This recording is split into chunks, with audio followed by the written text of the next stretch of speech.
And that's where, yeah. So all I'm really trying to do at this point is basically take this rough edge and barely work it to where it's completely flat. So when I run on the table saw, I know those two sides are completely parallel.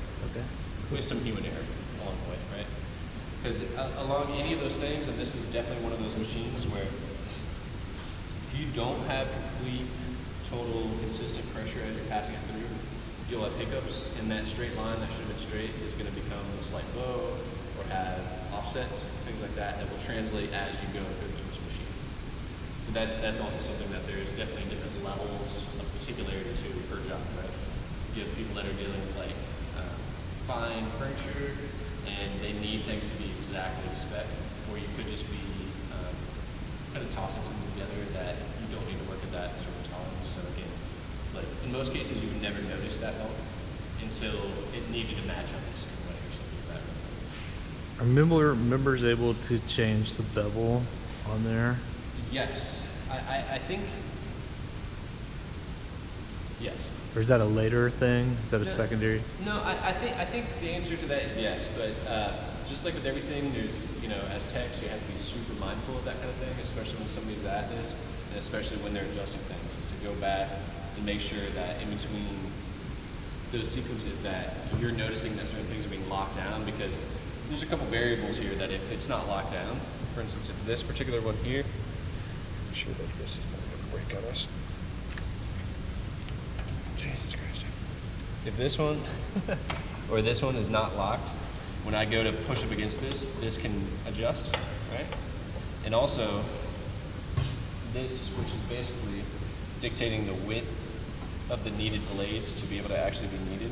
Oh, and I guess that's actually a good rule that I just glazed over. But anyway, so these things should be locked down, because if not, when I go to push up against this, it's just gonna move. And I need that to stay exactly where it is. Again, apply the proper force that I need to get a good cut. But again, one thing that I forgot to mention is that, again, the whole idea is to keep the minimum amount of the blade exposed as you need to per process, right? So in this case, this board actually is even wider than the blade set that we have now comparatively to what we had at the beginning of the video, which was this wide. So there's never a reason for the blades to be that wide open, especially if we're not running the board that wide.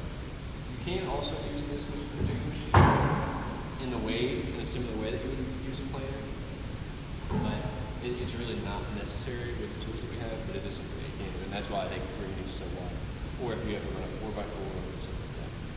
But anyway, so generally what you're going to do is bring your material up, bring this fence over to where maybe one additional blade is exposed.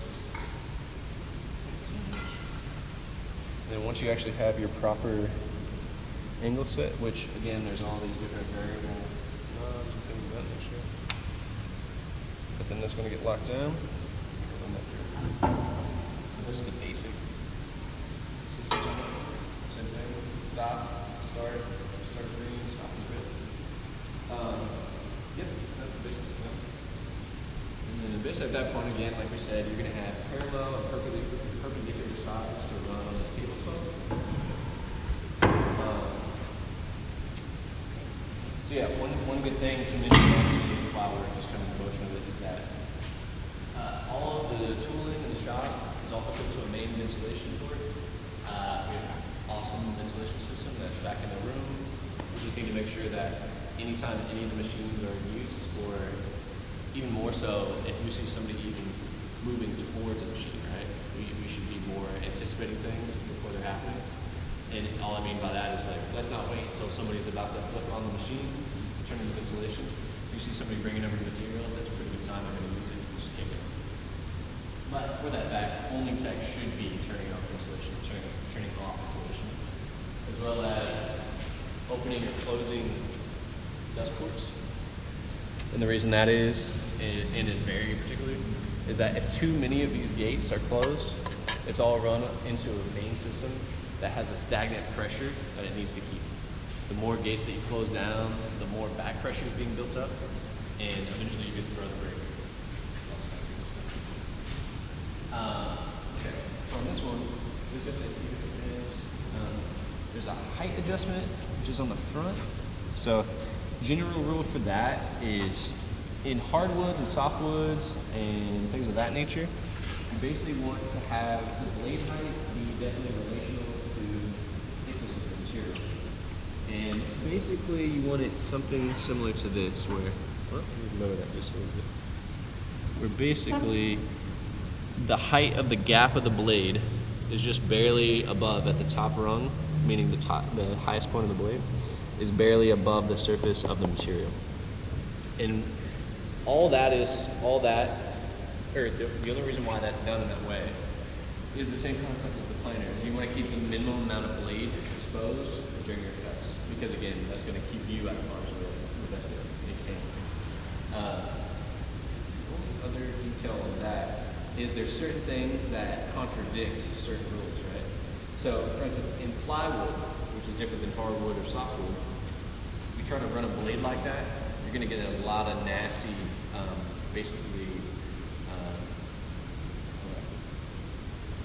you'll just get a very nasty cut edge, and you're going to have pieces that are kind of sprung out from the edge, and that's because you don't have the blade extended properly all the way out.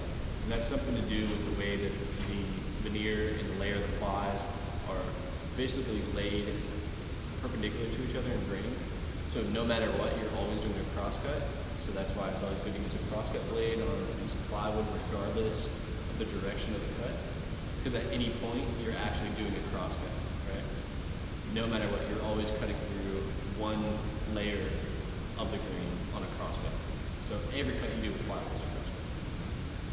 And again, like I was saying, so on a normal thing like this, in hardwood, we would have this shown. But on plywood, you actually extend it much further up. And from what I understand, that has to do basically with the direction of the blade and the way that it's puncturing through and coming out of the material. But all I know is that's one of those old woodworking things where somebody along the line said it, and you test it, and it's true, so you stay with it. I'm sure there's a very particular actual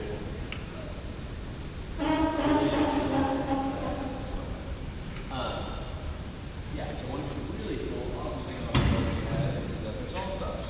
And basically what that means is, come over on this side. Let me take this up to this top assembly for dust collection.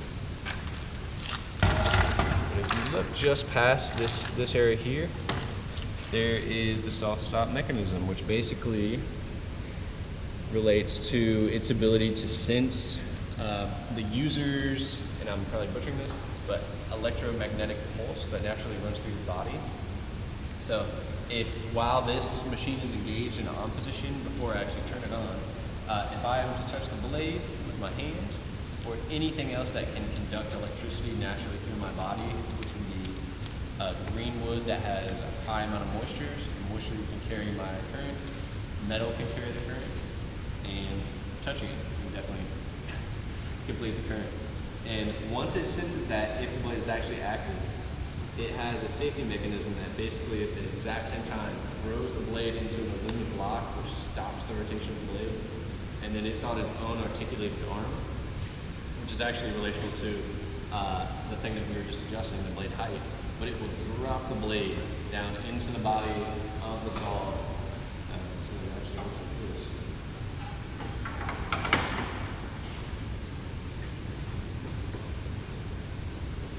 All the way down within, I'd say probably a quarter of a second, faster than your eye can see, absolutely.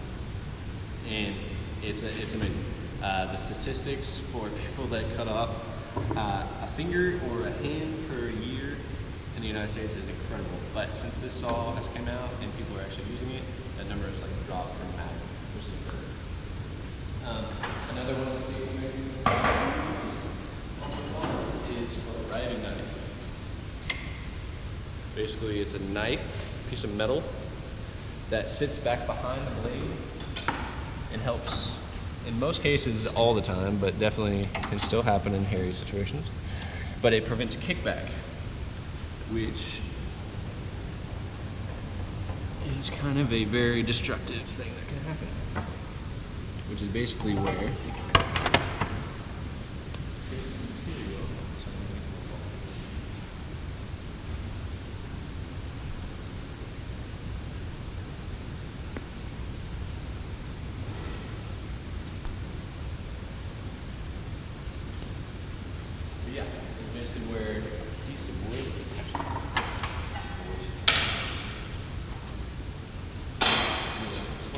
the routing knife on so that then we can better see the line if we need it. But basically, you can see right here, you know, the blade has a natural rotation to it. On the back end, it basically is like a hand that can grab and pull things up. And on the front end, it's basically pulling it down, right? Well, if while you're running your material, if the wood at any point tries to cross over the backside of the blade, all it has to do is be in one rotation, and it will literally pull the material up off the table. Now, normally this is moving at 20,000 RPMs, so that's probably wrong, but it's very close. And so what that means is that all of a sudden, as you're pushing this thing through, which happens very easily, right? Something like that, we've all seen that. It's gonna pick this fucking wood up. It's gonna pick this wood up and basically throw it at you. And very commonly, I know a lot of guys, and I've never done it myself, thankfully, but you'll see them walking around, working in woodshop, kind of being tender, and all of a sudden you'll see a giant bruise on their stomach, about this big, purple and blue, and it's disgusting. And that's exactly why. It's because they were, one, improperly cutting on the table saw, and two, not having a routing knife. But if in the case that you don't have a routing knife, which we always will, I can tell you a couple of techniques that will help almost entirely prevent kickback. So this is sort of a quick physics test, I think. If you have a piece of material, so you have the width, and you have a center line, and you have the right of the center line and the left of the center line. No matter what, if you are pushing material straight and you're on the right side of the center line, the front left corner of your material will always go left, right? Because you're pushing this way, and this thing is going to want to go that way. Just like that, right? Now, in this situation, when we have a fence pulled over, that's terrible, because what we're doing is we're actually pushing the material away from the fence and basically allowing for the situation to happen where it can pick up the material and throw it. So, again, if we have the riving knife, that won't happen, because what's going to happen is that it's going to hit the riving knife and it's going to just continue back. It's going to be a shitty cut, terrible cut, sorry, but you won't get kickback. But an easy way to adjust away from that, even if you don't have a riving knife, is, again, we're talking about the center line of your piece. If you always stay to the left side of the center line of your piece, basically it will actually happen in the opposite direction, right? So I want to push this left corner, because what that's going to do is help force the right side of my material up against my fence. And that's always going to keep my material away from the back side of the blade. So as I push it, you can see there on the edge, it never left the fence. And that is a very basic principle that will help so much with all kinds of different shit. Because that same technique can be displayed across a piece that's thinner than this, or a 4 foot by 8 foot sheet of plywood. That no matter what, at either point, as it's a full sheet, I'm still going to have most of my pressure on the left side of the sheet pushing it, and that's going to force the right edge of the plywood up against the fence. And as I get to the point where I'm about to split it into two pieces, I literally shift my hands over. One hand, my left hand, position on the left side of this piece, and my right hand position on the left side of what will become my cut piece. And you'll push both through. But yeah, that's the basic safety components for that. I think again, you have this red thread plate, which indicates that your hand should never be entering within this plate, right? And again, theoretically, you could do this all day, right? And never have your hands in, as long as I'm not actually within that thing. Maybe one good thing on this one I mentioned too, which is relational to everything, it's just more, I think, draws my attention to too, is you also shouldn't be wearing long drapey clothes. You shouldn't have long things that are dangling or hanging that can swing in front of a blade and get caught up in the rotation, especially on stuff like the planer or the joint. And surprisingly, very counterintuitive, I think, for most people, right? You actually don't want to be wearing gloves on the majority of these machines, actually. It's great for when you're moving material to and from, but oftentimes, again, in its own way, it makes your hands bulkier. You often have small things that kind of drape from it, or maybe like fasteners that work with it. But these are also other opportunities for the machine to grab something and pull you into it. Yeah, same thing with hair. Yep, absolutely. If you have long hair, it should be bundled up to where it is not, I'll say a generic rule, it should not be hanging below your shoulders. And that's for me too. I have long hair, and every day I keep it wrapped up, and that's why, because there's no need in it. Yeah, there's terrible stories. A few years ago, there was a graduate student at MIT who was in the last hours of completing her graduate work. She was up late working dangerously by herself in a shop, which is dangerous, on a lathe. They came in the next morning, the lathe was still running, and she was dead. Because she was working late, she had her hair down, and got caught up in the lathe, and basically knocked her, and she died. But that's a dramatic case, but it is a real case that could happen at any moment. So I think for the most part, it's just better to be safe than sorry and follow simple protocol. That's the same thing we said about general clothing, closed-toed shoes, nothing that drapes or dangles, and yeah, always have your hair put up if you don't want to. Yeah, I think at that point, yeah. So we just have the bandsaws left, basically the same. A bandsaw is definitely something that's like very, very particular, depending on the use that you want to get out of it. You do a lot of things from cutting circles to cutting really organic shapes to milling flat boards out of like a log, for instance, like this. We could, if we wanted to, basically create a saddle or a sled that helps us run a log like this through the bigger bandsaw that we have here in the back. And basically that would allow us to basically plank out rough sawn boards that, as we just went through that cycle, we could come back to the planer, go to the joiner, to the table saw, and actually get dimensionalized boards out of something like that.